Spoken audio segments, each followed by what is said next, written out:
Hi guys, welcome back to Canadian Desi Vlogs. I hope you all are doing great. तो सबसे पहले तो मैं आप सबको कंग्रेचुलेट करना चाहूँगी जो ये वीडियो देख रहे हैं, क्योंकि आप ये वीडियो इसीलिए देख रहे हो क्योंकि आप कनाडा आ रहे हो। तो उसके लिए आपको बहुत बहुत कंग्रेचुलेशंस। एंड जैसे कि थंबनेल से भी आपको पता चल गया होगा कि इस वीडियो में हम किस बारे में बात करने वाले हैं।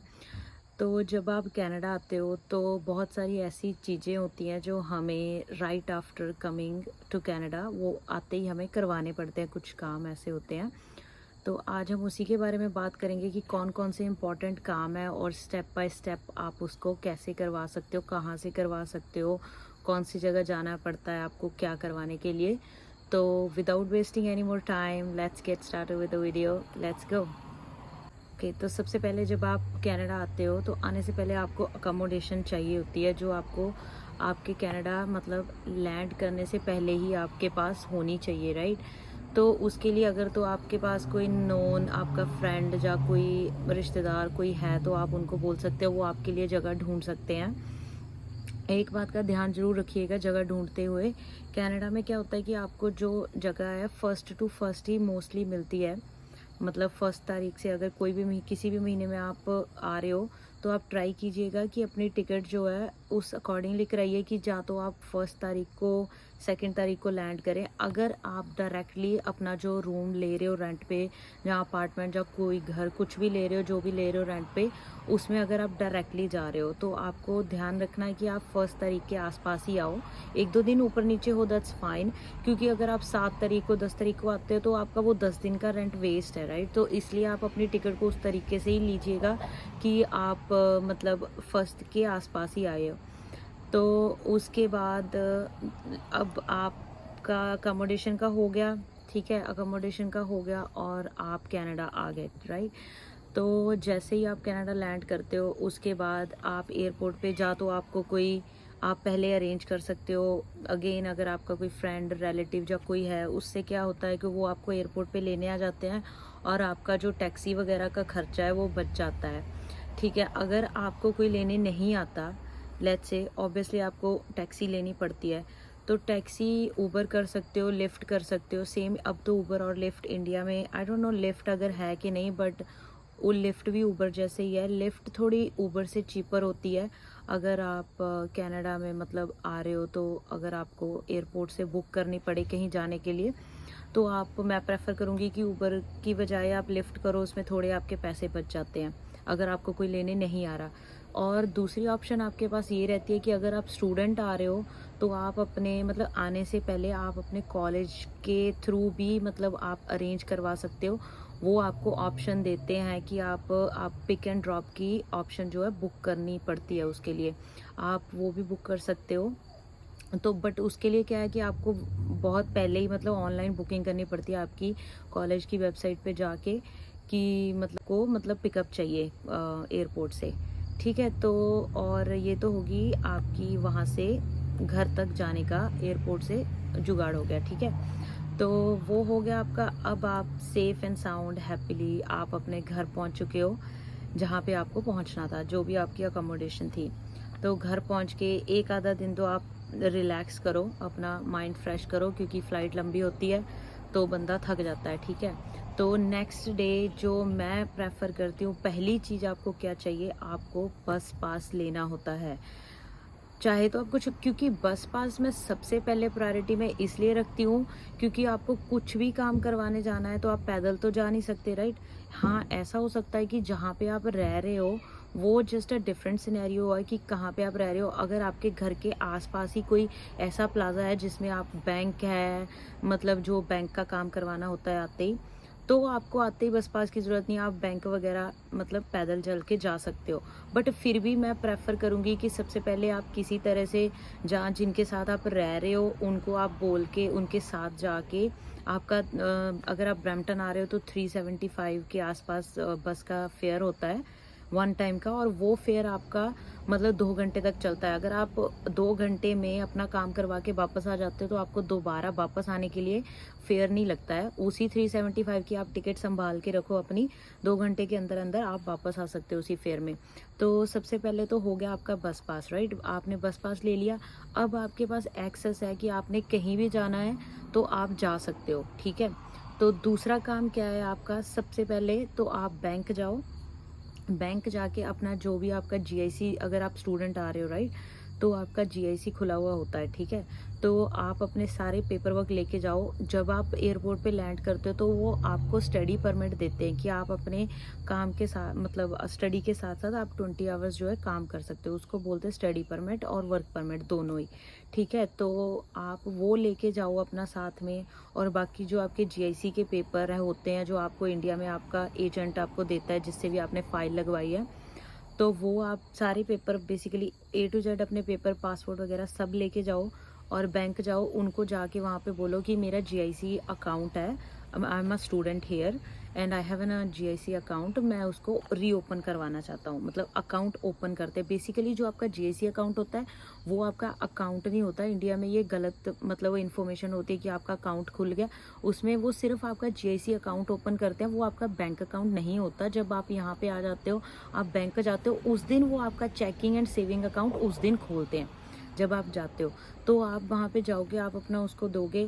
कई बार क्या होता है, आपको अपॉइंटमेंट लेनी पड़ती है, तो इस बात का ध्यान रखना। अगर आपका स्कॉशिया बैंक में अकाउंट है, सीआईबीसी बैंक में है, जिसमें भी है, आप उनको कॉल कर लो। कॉल करके पहले अपॉइंटमेंट बुक कर लो कि hi I am looking to book an appointment for my GIC account.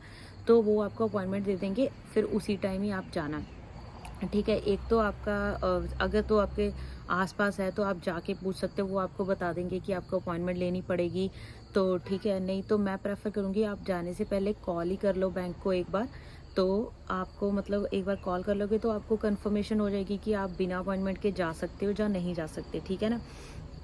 तो उसके बाद आप वहाँ चले गए, उन्होंने आपका अकाउंट ओपन करवा दिया, मतलब अकाउंट ओपन कर दिया। फिर आपको उनको बोलना पड़ता है। वैसे कई बार वो खुद ही कर देते हैं, बट कई बार नहीं करते।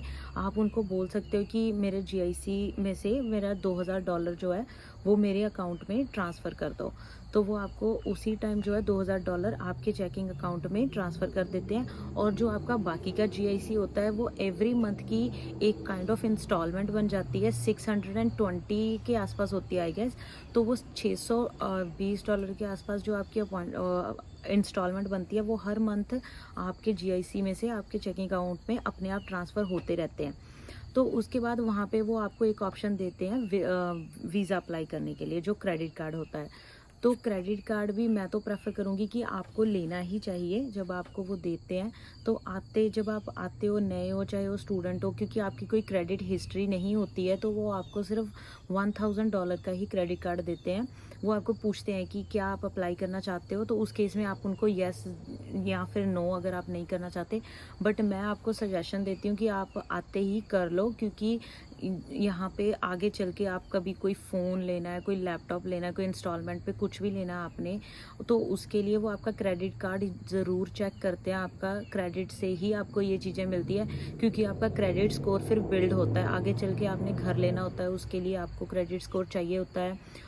गाड़ी लेनी होती है, उसके लिए आपको क्रेडिट स्कोर, सब कुछ आपके क्रेडिट स्कोर के बेसिस पे ही आपको मिलता है। तो अगर आप वो ले लेते हो, धीरे धीरे आपका क्रेडिट स्कोर बनता जाएगा, तो आपके लिए आगे के लिए ईजी हो जाता है, ठीक है? तो ये हो गया आपका बैंक का काम। आपको बैंक का डेबिट कार्ड मिल गया। क्रेडिट कार्ड आपके घर आता है, डेबिट कार्ड वो आपको उसी दिन दे देते हैं।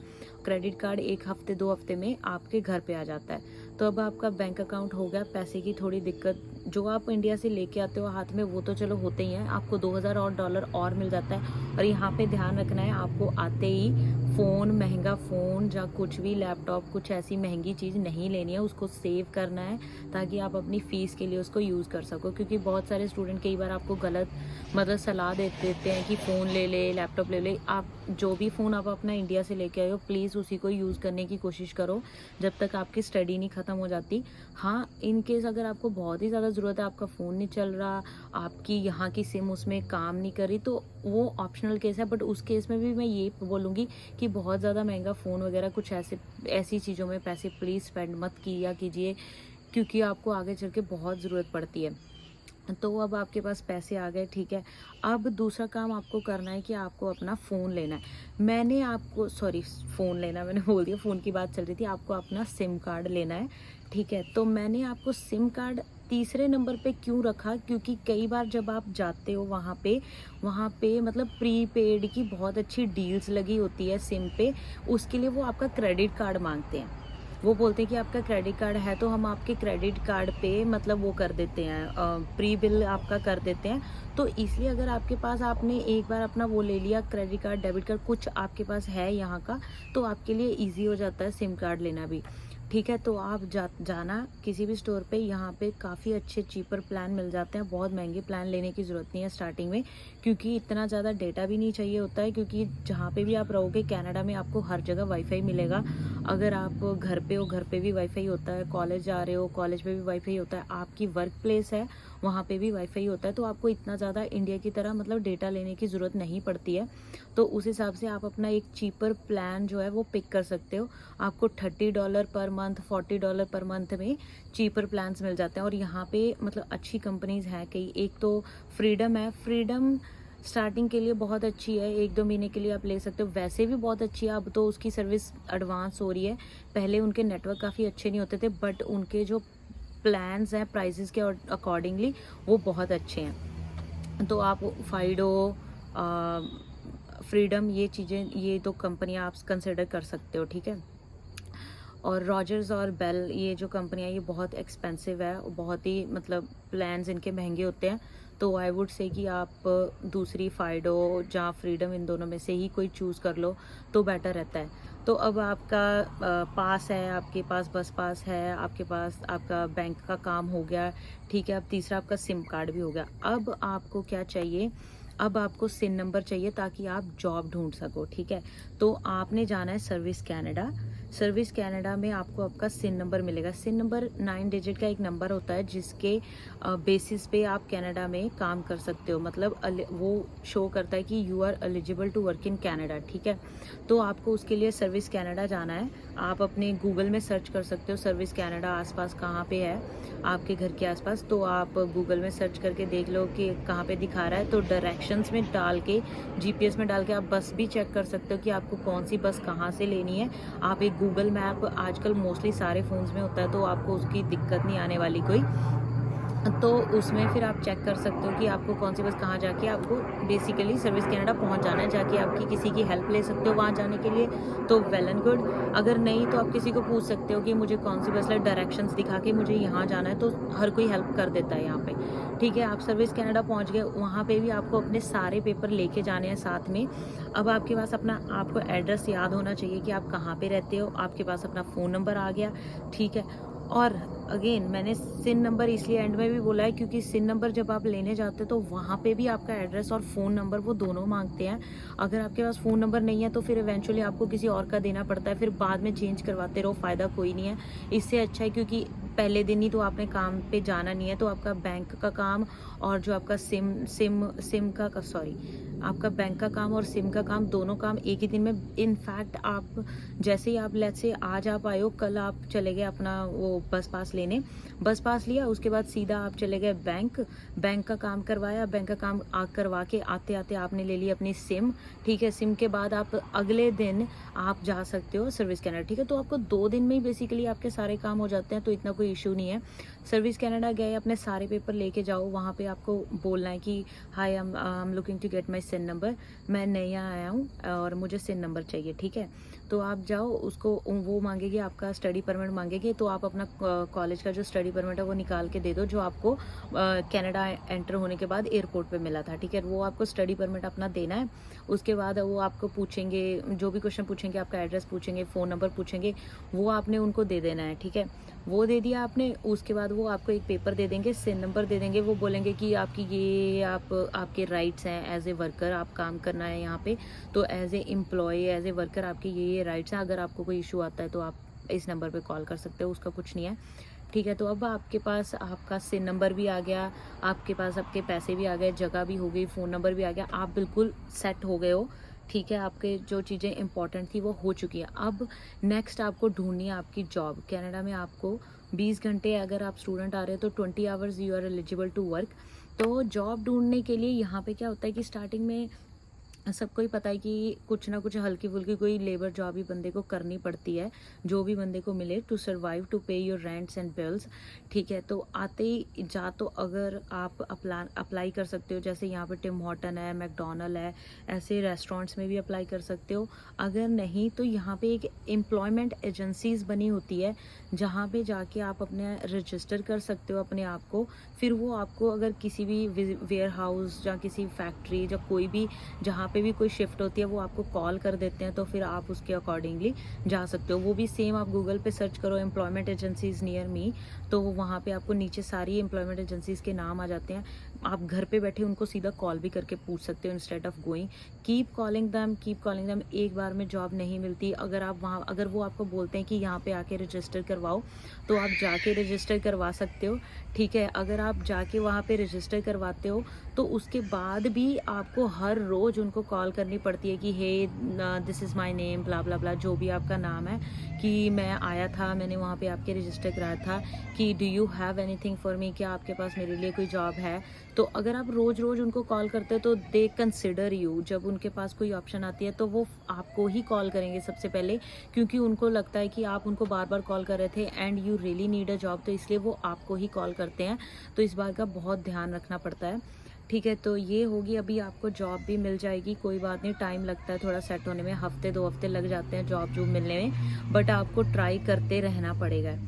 तो बेसिकली यही था, आज हमने सब कुछ कवर कर लिया है कि जब आप कनाडा आते हो तो आते ही आपको क्या क्या चीज़ें हैं जो राइट अवे आपको 2-3 दिन के अंदर अंदर करवानी पड़ती है और आपको चाहिए होती है। तो that's all for today. Thank you so much guys for watching it out, and I hope आपके सारे कंसेप्ट जो है, थॉट्स जो थे, जो भी आपको डाउट थे, वो क्लियर हो चुके हैं। एंड अगर आपको अभी भी कोई क्वेश्चंस है तो आप प्लीज़ मुझे कमेंट कर सकते हो। I will try my best to answer your all queries and questions. Thank you so much for watching guys. Please do subscribe to Canadian Desi blogs, और please hit a like button and share ज़रूर कीजिएगा अपने दोस्तों के साथ। And again I welcome you all to Canada and wish you very all the best for your future life. Thank you.